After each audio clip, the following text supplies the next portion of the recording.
Olá, pessoal. Paulo aí para mais um Papo Net. Hoje, fazendo uma sessão, uma playlist que eu gosto muito aqui, que é Autores de Livros, e com o privilégio de estar aqui com o engenheiro agrônomo, caipira, como ele se autodenomina, né? Aliás, o setor que mais sustenta a nossa economia hoje, mais importante da nossa economia hoje, Chico Graziani, ex-deputado, né? E que escreveu um livro fantástico aí sobre a experiência que ele teve com o príncipe, como ele diz no português. Né? É o caipira e o príncipe. E esse príncipe, ninguém menos do que FHC, né? Nosso Fernando de Cardoso. Fica um prazer, um privilégio e uma honra estar aqui com você. E eu gostaria que você contasse um pouco como chegou a esse livro, a inspiração desse livro. Você tem um relacionamento de longa data com o FHC. Eu gostaria que você contasse um pouco para a gente aí como é que você chegou nesse livro aí. E conta um pouco essa história para a gente, por favor. Ô, Paulo, muito obrigado. O prazer é meu de estar aqui com você. Há uns 12 anos eu demorei para escrever o livro, anotando, rabiscando, burilando. Foi quando eu tive a ideia de contar essa história e transmitir ao Fernando Henrique, um dia lá na Fundação FHC. Falei, olha, eu estou pensando em escrever um livro aqui para contar essa história nossa. Ele ficou meio assim, meio preocupado. Eu falei, não, não vai ser uma biografia sua, né? Quem sou eu? Não sou biógrafo, mas eu conto uma história improvável entre um caipira, que sou eu, que sou uma pessoa nascida numa fazenda, em Araras, no interior de São Paulo, sou engenheiro agrônomo, sou produtor rural, né? Minha filha é engenheira agrônoma e tal, e manteve uma relação muito próxima, politicamente e pessoalmente, com uma pessoa notável que era chamado príncipe da sociologia mundial, que virou presidente da República. Então, eu conto essa história. Essa história começou em 1988, quando se fundou o PSDB, aqui no Brasil, e o Fernando Henrique, que era senador na época, me convida para vir chefiar o escritório político dele aqui em São Paulo. E, em 1988, eu era professor da Unesp, lá em Jaboticabal, no interior de São Paulo. Nós havíamos nos conhecido brevemente, eu fazia meu doutorado em São Paulo, na Fundação Getúlio Vargas, como fiz, né? Eu sou doutor em administração pela FGV, e a partir de 88, eu comecei essa história. Então, eu conto essa história que acabou nos levando à presidência da República, e depois eu próprio fui ao Congresso Nacional, eu deixei a universidade por causa disso, e a história conta como se fosse, assim, por dentro do poder, alguém dizendo o que eu vi, né? E, obviamente, eu inicio contando minhas origens, porque a minha geração, em certo sentido, a nossa geração, eu, particularmente, o que eu sinto, o que eu vi, o que eu conto no livro? Nós lutamos tanto contra a ditadura militar para conseguir a democracia, a redemocratização do país, lá nos anos 1970, conseguimos, Fernando Henrique foi fundamental nesse processo e deu no que deu. A nossa democracia é pervertida, a nossa democracia é uma tragédia total. Eu ouso dizer que ela é um fracasso. Então, puxa vida, né? Um sonho se transformou nisso daí, nessa picaretagem que nós vemos hoje na política nacional. Eu que fui deputado federal e trabalhei quase 40 anos com o Fernando Henrique, conto essa história, mas é uma prosa, não é um livro chato. Uma prosa no sentido de que eu conto causos, caipira gosta de contar causos, né? Contar causos, histórias, e eu vivi ao lado dele, ao lado de outros personagens da democracia brasileira. Essa é a história do livro. É um livro, como o Luciano Suassuna apresentou no prefácio, é um livro que faz rir e faz chorar também. Bom, mas aí me parece também que esse livro, além de ser uma prosa, também é uma crítica, né? Essa questão, essa frustração que todos nós sentimos, na verdade, todos nós, de direita ou de esquerda, não importa, essa frustração que nós de sair de uma ditadura, de entrar numa hiperinflação, talvez até função e resultado da ditadura, tivemos muita inflação, eu vivi essa inflação. Eu estava outro dia comparando a nossa hiperinflação com a hiperinflação argentina, e a Argentina foi na casa de milhares de por cento de perda de poder aquisitivo. Nós tivemos aqui 18 zeros cortados em 20 anos, vamos dizer. 18 zeros. Trilhões, 4 trilhões de perda de valor. E aí nós tivemos na nossa redemocratização essa oportunidade. E aí veio, inclusive, o próprio Fernando Henrique conseguiu uma solução negociada no Congresso para o Plano Real, e mesmo assim a nossa democracia, mesmo com a estabilidade econômica, não decolou. É uma frustração. Então, me parece que você menciona essa frustração no seu livro. Você gostaria de falar um pouco sobre isso? Sim, exatamente. Não deixa de ser uma crítica, é uma visão crítica sobre a história política, né? Contada por quem viveu a política por dentro. Inclusive, na época, na presidência da República, porque eu fui chefe de gabinete do presidente da República, que era o Fernando Henrique. Quem diria, um caipira no Planalto? É um dos capítulos do meu livro. Então, é uma visão de alguém que pensa como eu, que é ligado, vamos dizer, às origens mais simples, mais normais da sociedade brasileira, embora tenha chegado a escalões da República, mas eu nunca perdi nessa capacidade que nós temos do nosso, gente como eu, que é do interior, de olhar e falar, puxa vida, né? O que está acontecendo com o nosso país? Nosso país podia estar muito melhor. Então, eu descrevo fatos.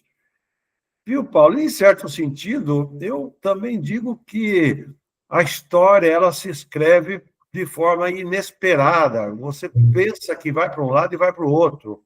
Então, eu escrevo um pouco também sobre o inesperado da política, né? Quer dizer, se Mário Covas não tivesse falecido, ele poderia ter sido o sucessor de Fernando Henrique.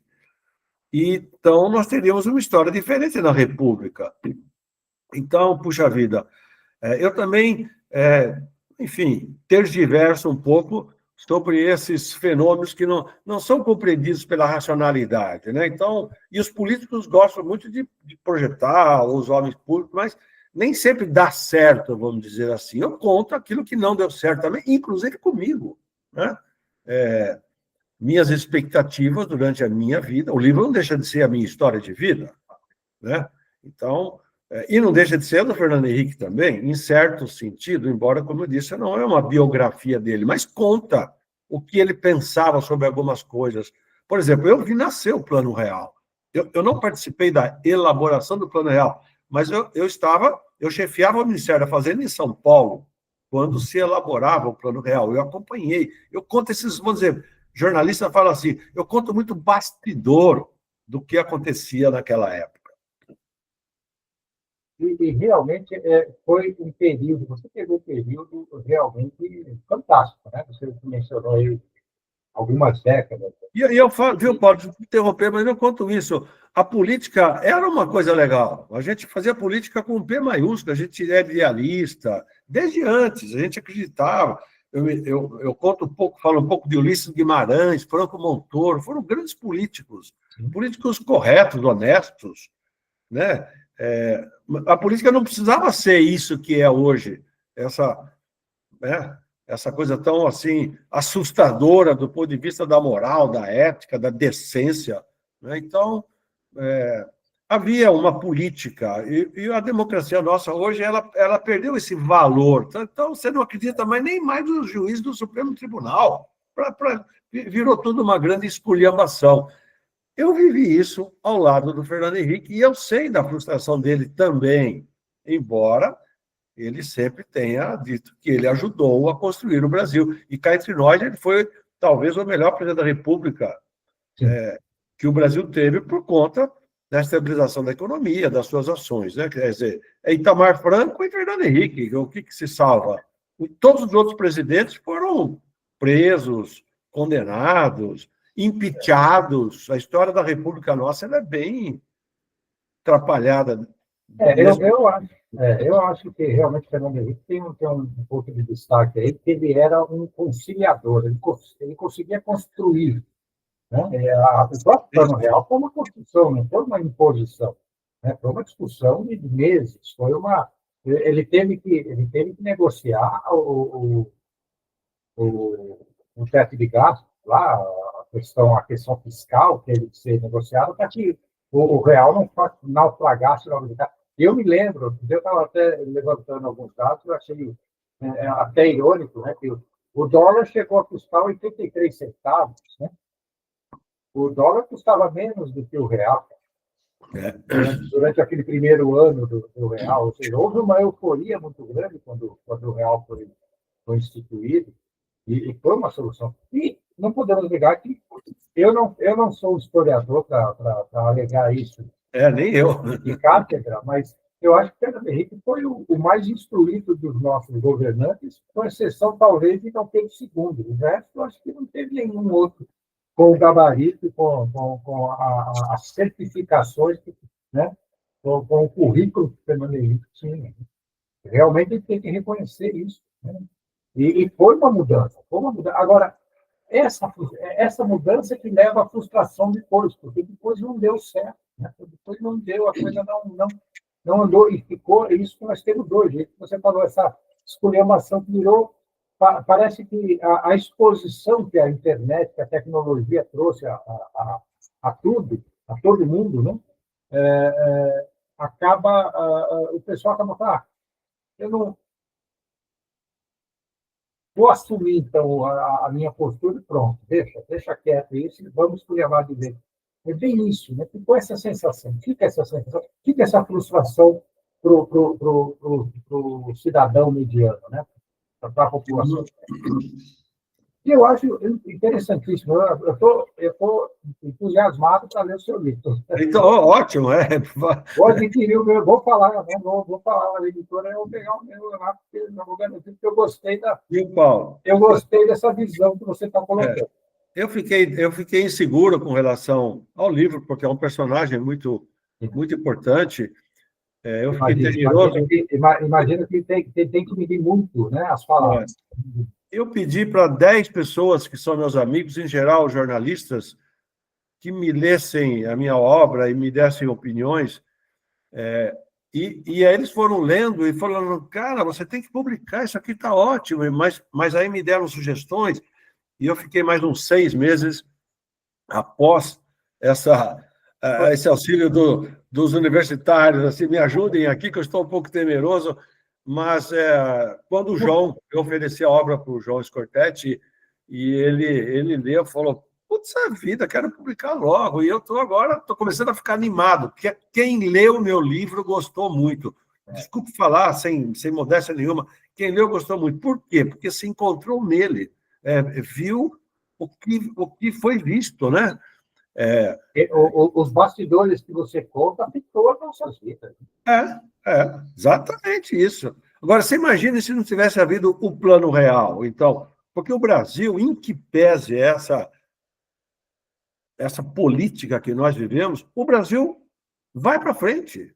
Poderia estar lá em cima, tudo bem, mas o Brasil não foi para trás, graças à estabilização da economia, porque o próprio agronegócio, onde milito, como engenheiro agrônomo, como produtor rural, após a estabilização da economia, o Ronaldo Caiado falava assim, quando acabou a sopa de letrinhas dos financiamentos rurais e as prestações passaram a ser fixas, então o crédito rural, como o crédito em geral na economia, ele passou a ser uma forma importante de financiamento, né?